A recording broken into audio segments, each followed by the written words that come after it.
Welcome back to another video. There's been a lot of people talking about subscription services. They seem to be everywhere.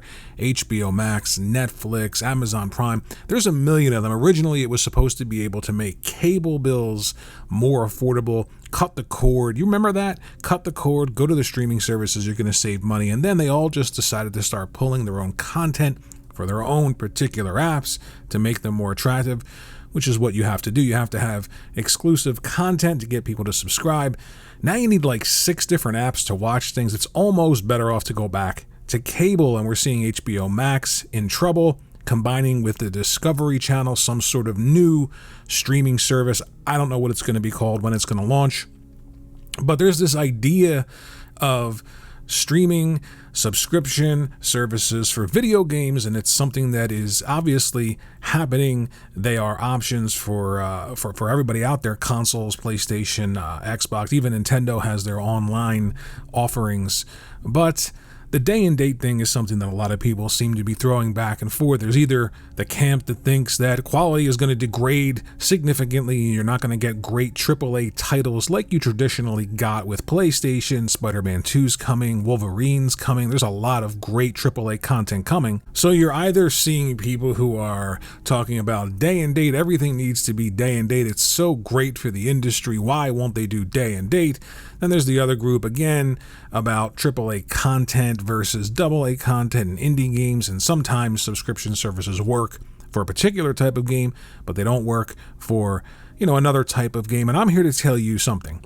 I don't know. I don't know what the future holds, and I don't know if games like Wolverine, like Spider-Man 2, like Horizon Zero Dawn, or Horizon Forbidden West, or Last of Us, or Last of Us 2, or Uncharted, I don't know if those type of games can be made with a subscription service in mind, going day and date, with people paying anywhere between $1 for an introductory offer, or everybody paying $15 a month. So when I think about it, let's say you've got 40 million subscribers. Let's say they're all paying $15 a month. Okay, tons of money, right? Why wouldn't they be able to spend $300, $400 million for a God of War or a God of War Ragnarok? Well, that's great, and it sounds great, but the problem with that is that there's other content that needs to be brought to the service. It needs to be sustained, not just the $300 million for God of War Ragnarok, but also a couple more $100 million for third-party deals to get games in and out of the service. And then you've got your own first-party other games that you're creating. So there's a ton of costs involved. It's not just saying, hey, we make $300 million a month, so clearly we can make a $300 million God of War. We have to take that money and apply it to the entirety of the service, all the games, not only the deals we're making to get content, but all of our other first-party studios are making things, and that costs money too. So I don't know. I don't know what the break-even point is. I don't know if you need 150 million full paid subscribers into a service to allow for content like this you're seeing here to be made, with the idea of putting it in there for $15 a month. I simply don't know. I'll tell you what I think. I don't think it's possible. I don't think you're going to see this kind of quality. And the reason I'm saying that right now is I haven't seen it. I haven't seen a Horizon Forbidden West built for a subscription service. I haven't seen a God of War built for a subscription service. I haven't seen any AAA game built with a subscription service in mind. I guess you can point to Forza Horizon 5, which looks absolutely phenomenal. But again, we're talking about Microsoft. They can afford to lose money indefinitely. So the idea that just because they put that one game in there, that proves that you only need 40 million subscribers, it can be done. I'm not so sure. I don't know. I'm not here to sell you on the idea that it's bad or that it's great. I'm simply saying that I haven't seen it. I haven't seen huge AAA production values dropped into Game Pass from Microsoft first party. I haven't seen them create something this big. I haven't seen them create something that completely and totally, from top to bottom is undeniably AAA, and do that all the while knowing that it's going to drop into Game Pass for $1 to $15 a month. It could happen. I could be wrong. The only reason I'm saying what I'm saying is I just have not seen that from anybody yet. I haven't seen Nintendo do that. They're not doing day and date, and they certainly aren't dropping Zelda Breath of the Wild or Breath of the Wild 2 into their online subscription service day and date, because they're spending a fortune creating that game. Horizon Forbidden West the same way.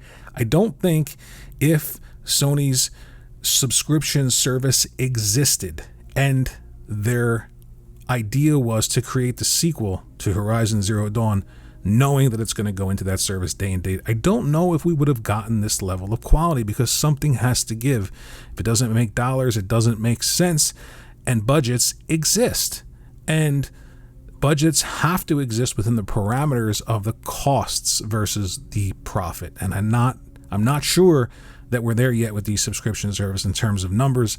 I don't know how many subscribers you need, but my opinion right now is I don't think day and date is something that's going to happen if these types of games are going to still be created. Maybe it's possible that there's a sort of squeezing of quality, and the idea of what used to be AAA will change, but, I don't know if I like that idea either. I know what AAA is. I know these games are AAA. I know Spider-Man 2 is going to be AAA. Wolverine's going to be AAA. And, I know that Breath of the Wild 2 is going to be AAA, and I'm not sure that they would be what they're going to be if they had to take into account a subscription service and the costs of a subscription service, not just the money you're taking in monthly, because that money just can't go to creating that $300 million project. It has to go to offset the costs of everything happening with your first party, with third party deals, with just keeping servers online. There's a ton of cost involved. So I guess the gist of this video is I don't know. I really don't know. I hope that it's possible for this level of quality to continue to be created and maybe allow for people to have a choice when it comes to spending money. I know money's tight for some people, but I also know that, if I want a great steak, I could go to Gordon Ramsay's restaurant, and I know it exists for a reason, and I know the quality of the steak is much better than Sizzler, but you could go to Sizzler and get a steak and enjoy it. It doesn't mean that Ramsay's can't exist or the quality isn't different between those two restaurants. And I think that's where we are right now when it comes to video games, especially AAA from first party and subscription services.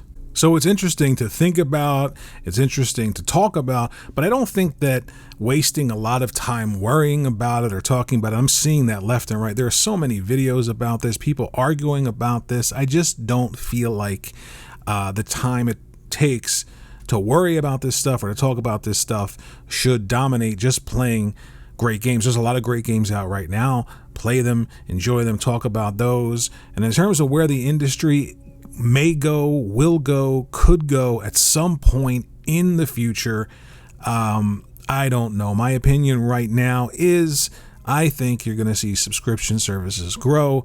I think you're going to see particular types of games and deals be made to put into those subscription services. I think you're going to see first parties, if they're creating games solely for subscription services, you're going to see a specific type of game be created. But I don't know if you're going to get this level of meticulous quality AAA with subscription services in mind. Day and date, could be wrong. You let me know in the comments section below. Thanks again for watching the video, and I'll see you in the next one.